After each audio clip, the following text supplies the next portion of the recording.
This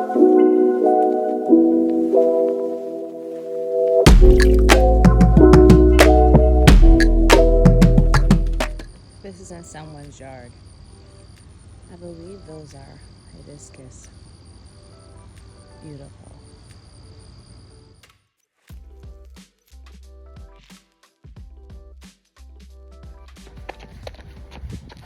Good morning. It's Wednesday and I am doing the run I was supposed to do on Monday, but I had to work. So 8-mile run outside. It's warm, but not too bad.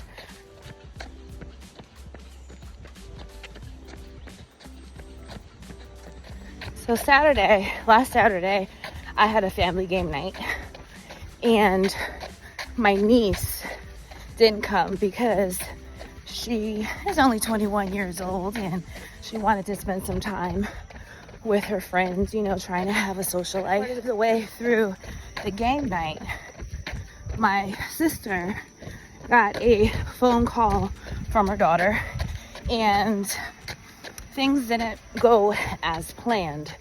And then my brother, of course, was feeling some kind of way because that's his baby girl. And they're very close-knit family. Spend lots of times with their kids, love their kids. And so, like my mother, when their kids hurt, they hurt. Woke up on Sunday morning, getting ready for work. And, ooh, there's a cute bunny.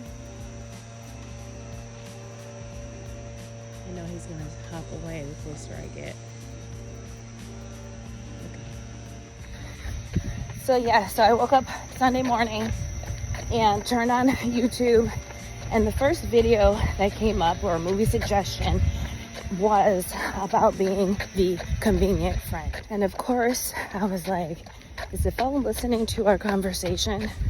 Because I thought about my niece and what had happened on Saturday night with her. It ended up not going the way she had planned, and my heart, and it took me to a place because I could relate to it. So this is going to be a story time.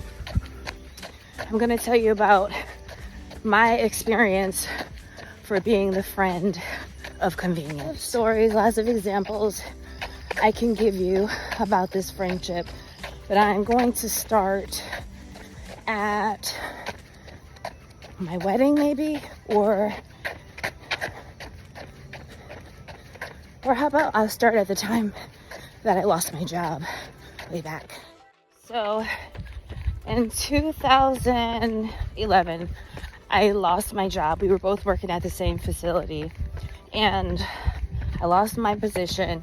I was not a regular full-time employee. I was what was considered to be a NAF flexible employee, so they can fire you at any time, basically, if they don't need you anymore. And she was as well, but I got fired because I was chronically late. I wasn't like 30 and 40 minutes late, doesn't matter, but I was late. So we both lost our jobs, and there was a period of about 11 months where we had spent so much time together. During this time, we were finishing out our marriages or separations, divorces, whatever, and we were finding ourselves, or finding what it is that we truly needed to be healthy and whole, to be happy, while having a really good time. We both had children.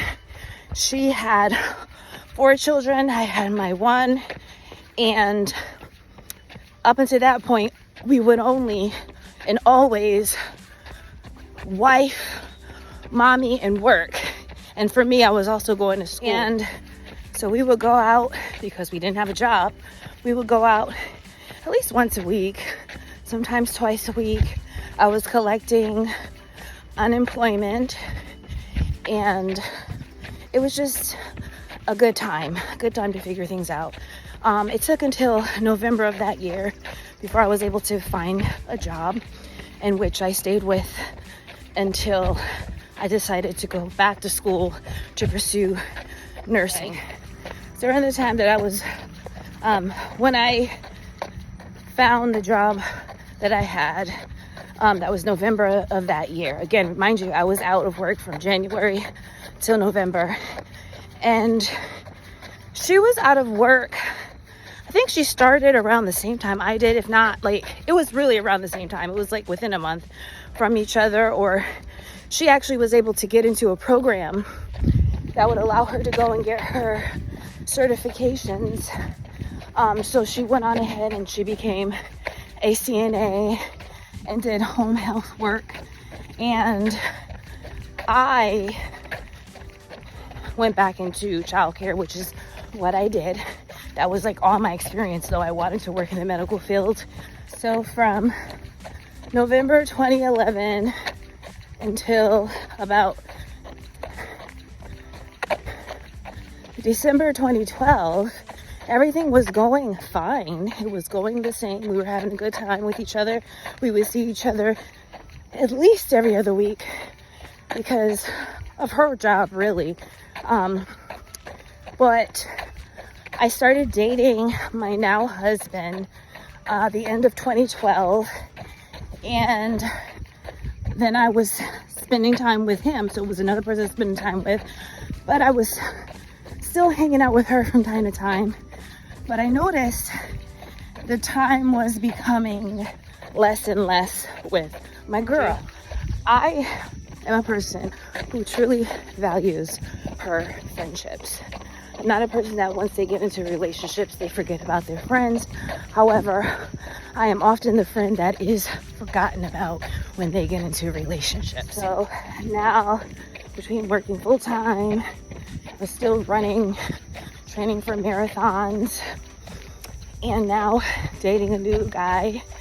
I would still try to make friends with my girl, or try to make time with my friends, or my friend, my really close friend at the time. And it was, let me see.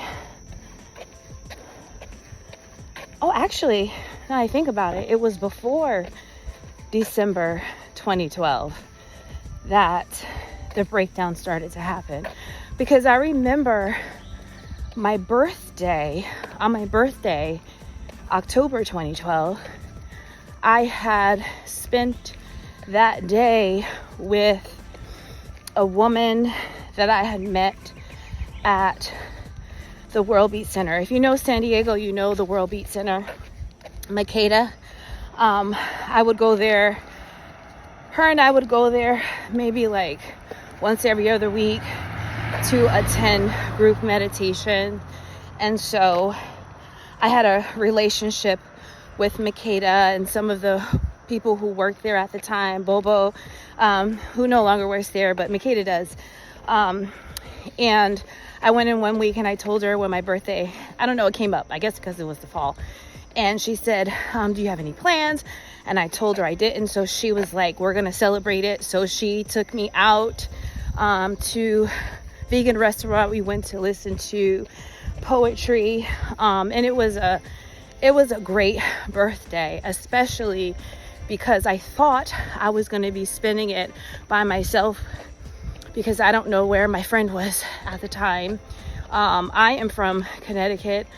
I was in California. So there's been many years that I have moved away from home. And I didn't have a ton of friends. I'm not super duper social. So that's what happened. So I guess that was the marker. So I can say that our relationship started to differ, or we started to go different ways before I started dating my husband. And I don't know what caused the separation.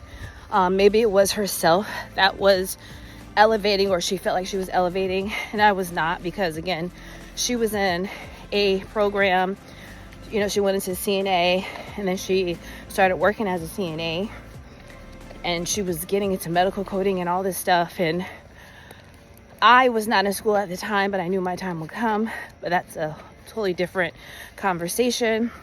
But I was getting heavy into my spirituality, my discipline, and just really trying to live life accordingly, or trying to manifest the things that I really wanted, which was health, happiness, and love. So I'm going to go into early 2013. We were spending less and less time together, but I was still holding her in a place. She did meet my new guy that I was dating, and everything was good. I was always the one to reach out to her. She would call me back. You know, it would be within the same week. So we wouldn't go too long without talking to each other or without hearing from each other. Fast forward 2016, I made the decision, my husband, now husband, but he wasn't even my fiance at the time, y'all. We made the decision to move to the DMV, and I let her know, of course. And so I got engaged. Once I got engaged, we had planned the wedding about 6 months out. And of course I wanted her to be one of my bridesmaids. And, you know, I would send her the information about the dress, the gowns, what it is, the colors I wanted, and all that stuff. And she slowly started to just disassociate with me. But of course, I didn't know that that is what was happening. I thought something was wrong. So it wasn't until, it could have been 2 weeks before, but I believe it was the Monday before, because I got married June 2017 on a Saturday, and I learned the Monday before that she was not going to be able to make it. Now, mind you, for months I was checking in to see she was going to make it, to make sure she was going to make it, and she kept telling me she was, but it wasn't until a week or two before that I learned that she was not going to be at the wedding. She wasn't going to be a part of the wedding. And of course I was hurt about it. It took a few months, but I got over it, because I know that it may have been a financial strain for her. So I did not hold it against her, though I was willing to help, because I really wanted her to attend the wedding, be a part of my big moment. Though she led me to believe that everything was okay, I understand sometimes that pride gets in the way and you don't want to enlist help from sometimes people that you know that love you and care about you even. So I let it go eventually, and we started to rebuild our friendship. We got into the nitty-gritty of it all. I learned that she was going through relationship stuff at the time, and I had told her that it sounded like she was in straight up survival mode. So it's like she couldn't see the forest for the trees, because she could hardly breathe at the time. So I let that go. So that's 2017. So from 2017 until, so from end of 2017 until about 2023, we had this weird communication throughout the years.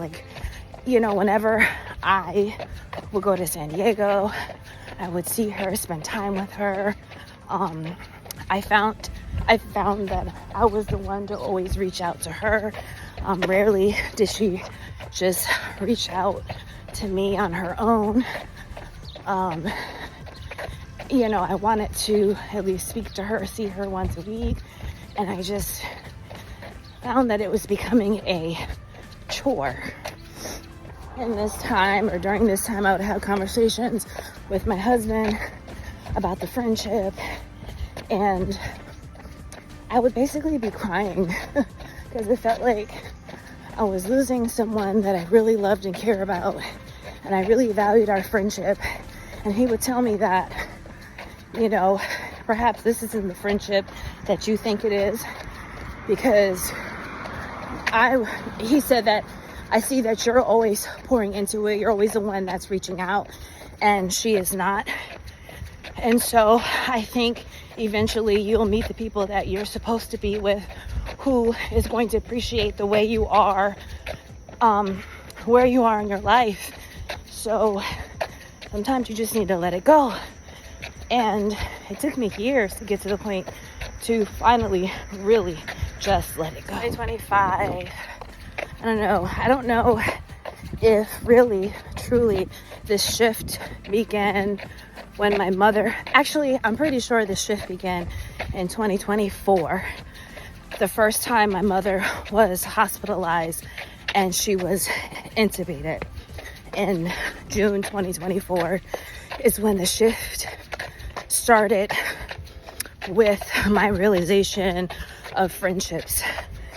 So there is a mutual friend that we have, someone that knows her very well, and I was talking to at the time, like she was very much aware of what had happened to my mother, because again, I was communicating with her, but I met her through the other friend, which is interesting, and I will get into that person a little later.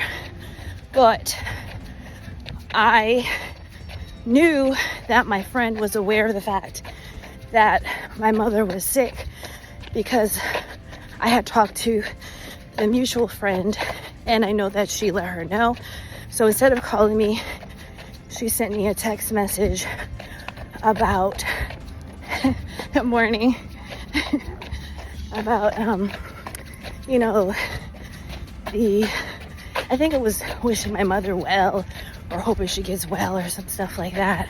And I was bothered by the fact that she didn't call me, because I'm her friend. I'm supposed to be her best. Fast forward another time,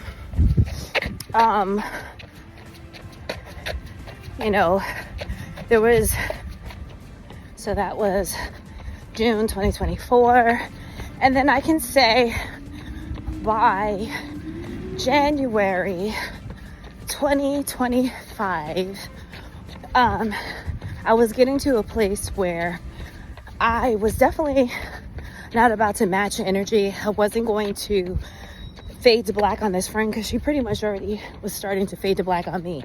So if I'm honest with you, it wasn't even possible.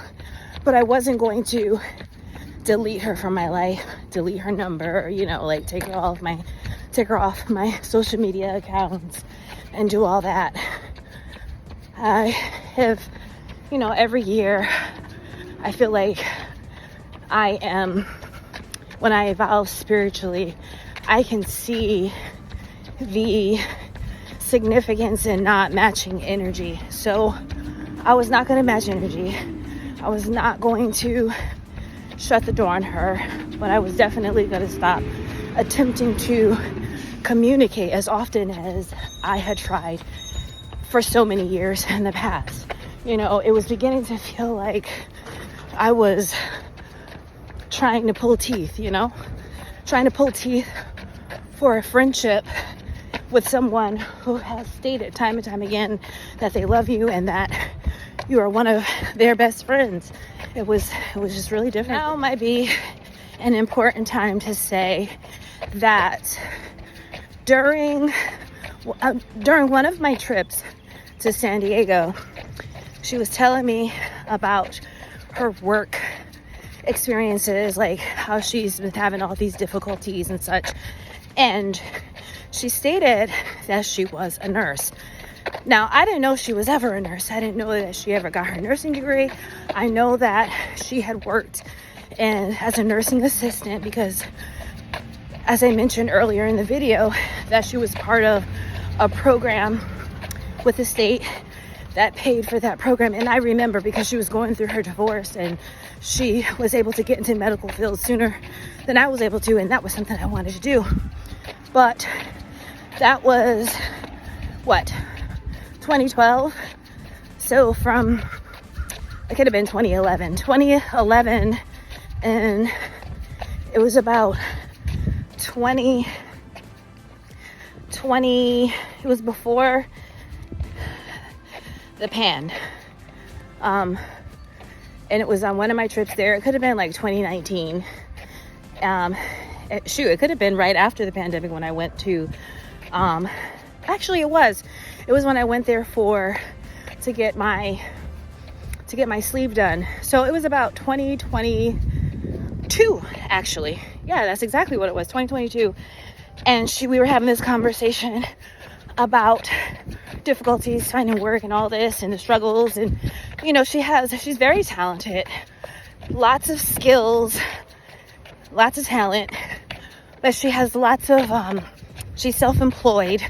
So she has what my husband calls hustles. Have a 9 to 5. Like, she doesn't have the one job that will take care of all of her needs.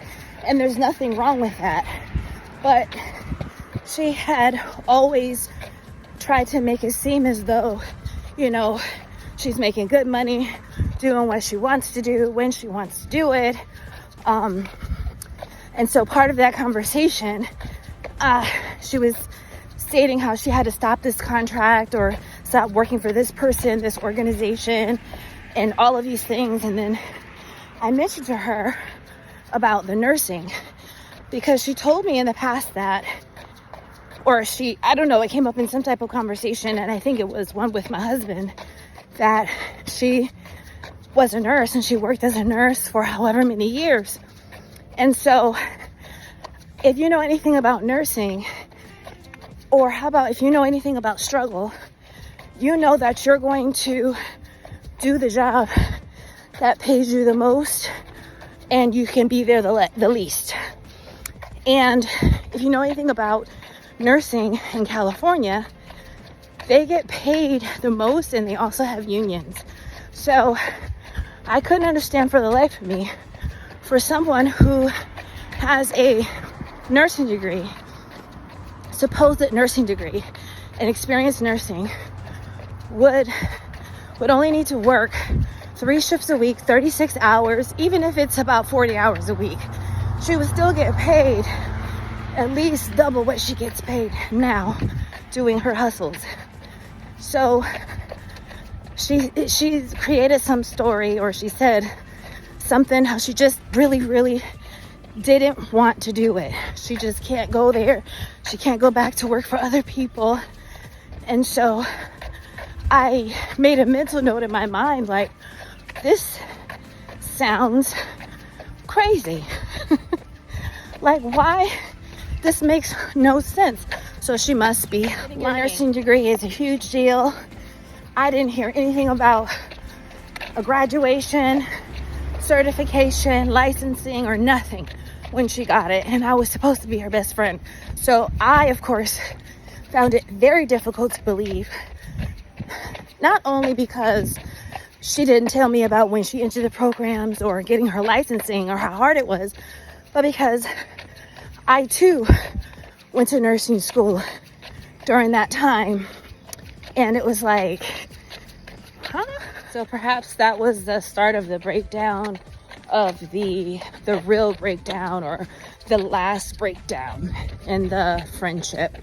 I don't know. But either way, I asked her that question, and it didn't seem honest. It didn't make any sense to me, especially because she was struggling at the time, and it wasn't adding up.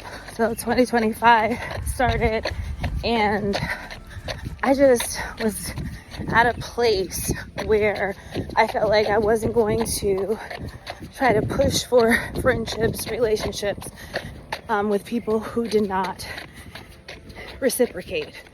So she was one of a couple of friends that was the case with, and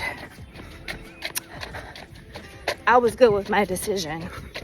The end of 2020 5, I presented the idea to attend Essence Festival for July 2026. And, you know, this main friend was a part of the group and had agreed to it. However, whenever it came to communicating with me, they just didn't do it. They communicated with a mutual friend, but whenever I called, whenever I text, they did not respond. By February of this year, I decided to call one last time and leave a message that I wasn't going to call or text anymore, and that if they wanted to communicate with me, then they would need to call me. And it is now July and I have not. However, I did have a conversation with a mutual friend a couple days ago. When I lost my mother, I had put up a social media post about it because, you know, and she responded to that. She also sent me a text for my anniversary, and then she sent me a text just needing to hear my voice and to check on me to make sure that I'm okay. I sent her back, I called her. So the mutual friend, I decided to call her instead of texting her to get back to her, and we had a great conversation. And I told my husband I had to ask her for validation what I know to be true, which was the fact that this mutual friend had told the woman that I had lost my mother, and that she didn't even call me, she didn't text me, she didn't anything. And so that let me know where I was in her life. I had a couple friends where that happened to, actually, or happened with, where they were aware that I lost my mother, and they did not reach out to me at all, which is hurtful, but I had worked through it, and I'm still working through that. And it lets me know where to place these people, you know? But anyway, I asked her whether or not she told her, and she said she did, and that she didn't understand why. She doesn't know why she did not call me about anything. And so that's that on that. That just lets me know, or confirms, that I was definitely a friend of convenience, and that I valued the friendship more than she did. There are lots of other stories that I can tell, but I just wanted to give the last bit of our relationship, which was a span over 10 years. 10 years of a 20-year friendship, so we really only had a good 10 years. But anyway, moving forward, I am glad that I have finally found the necessity in spending time and putting effort into friendships and into people that actively show that they want to spend time and have a relationship with me. That mutual friend, the one that I met through her, is definitely one of those people, and I am just grateful for her. All right, that's it. Story time over.